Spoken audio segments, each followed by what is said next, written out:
From NBC News, this is Today.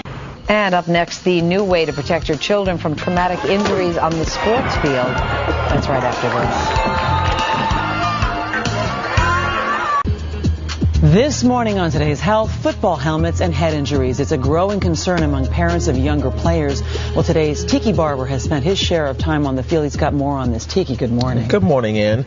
Concussions go drastically unreported in high schools, in part because many believe that you have to be knocked unconscious to have one. I recently went to a school outside of Boston where a new specialized helmet is being used to minimize the risk.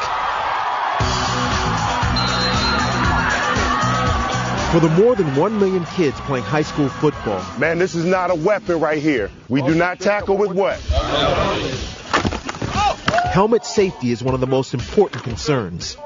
According to the Journal of Athletic Training, approximately 55,000 high school football players suffer concussions each year. The brain has the consistency of jello in its natural state, and it really doesn't take a whole lot to injure it. Although concussions can happen to any athlete in any sport, in 2008, football had the second highest number of sports-related head injuries. Let's go, boys. Bring it in. Here we go. John Pappas is the head coach of Buckingham, Brown, and Nichols in Cambridge, Massachusetts. Last year at BBNN, there were 21 reported concussions, and about a quarter of them were on his football team. Football's a wonderful, wonderful game. It's a collision sport, though, and the boys need to know that. They know it. They know they have to play it safe. But many kids would rather play through the pain than come off the field. If you had a real concussion, you knew it. Would you lie about it? Last thing you want to do is come out when the game's on the line. Obviously, it's not that smart of a decision, but, I mean, being a kid, you just want to go in there and help your team out. Coach Pappas is an advocate of playing it safe, recently mandating the use of specially designed helmets aimed at protecting the athlete from traumatic brain injury. The school didn't buy the helmets. The parents bought the helmets. We didn't have it in the budget. We decided to approach our parents and say, do you want your son in what we feel is the safest helmet on the market?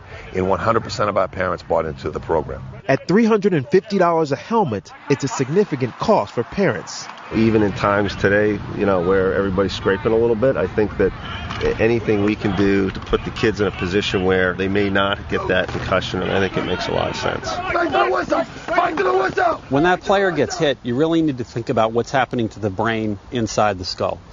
The helmets, equipped with compressible shock absorbers, cushion much like an airbag in a car. This system is really designed to not only prevent your skull from cracking, but actually minimize how suddenly your head moves during an impact. A step in the right direction to minimizing head injuries. Does this type of technology help? Well, I think anything that's going to decrease the blunt force that the head sustains is likely going to help. But just like it is with car accidents and airbags, we're not going to eliminate concussion with technology. The helmet is one part of the strategy. Technique, rule enforcement, and proper management of the injuries when they do occur are absolutely critical to addressing the epidemic. For some, adding peace of mind in a sport of hard knocks. I'm not sure we'll ever be concussion-proof, but we're taking a step in the right direction. Let's bring in Dr. Joseph Congini, who's the medical director of the Sports Medicine Center at Akron Children's Hospital. Good morning to you. Good morning. And thanks for joining us with Tiki here. So let's first of all talk about this epidemic as we just heard it described. You don't have to fall unconscious to have suffered a concussion. Right. People know it as the silent epidemic right now because it's very hard to pick up on. And where we have to be better is in recognizing and educating parents and athletes about what concussion is. And that's why a segment like this is so helpful. So how do we recognize a concussion? But the fact is everybody thinks loss of consciousness. Mm-hmm. Obviously, that's something that happens very obviously.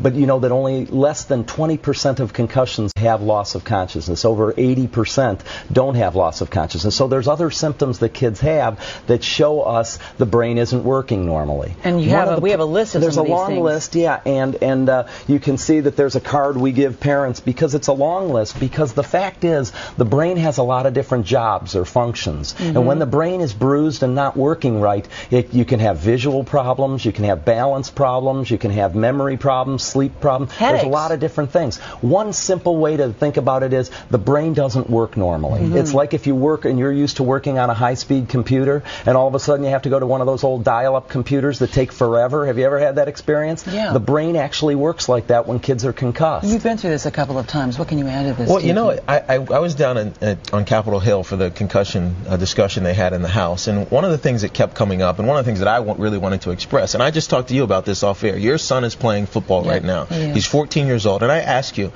does your team have a doctor there? And I don't 58% of high schools do not have access to an athletic trainer, and especially someone who's trained to recognize concussions. And that's where the danger comes in, because high school kids wanting to emulate the pros that they see on television will go right back into a football game because they feel like they don't want to let their team down, and that's where the danger is. We've run out of time. Thanks so much, Tiki. You're very Dr. welcome. Congene, thank you so much. Thanks so much for having me. Much more.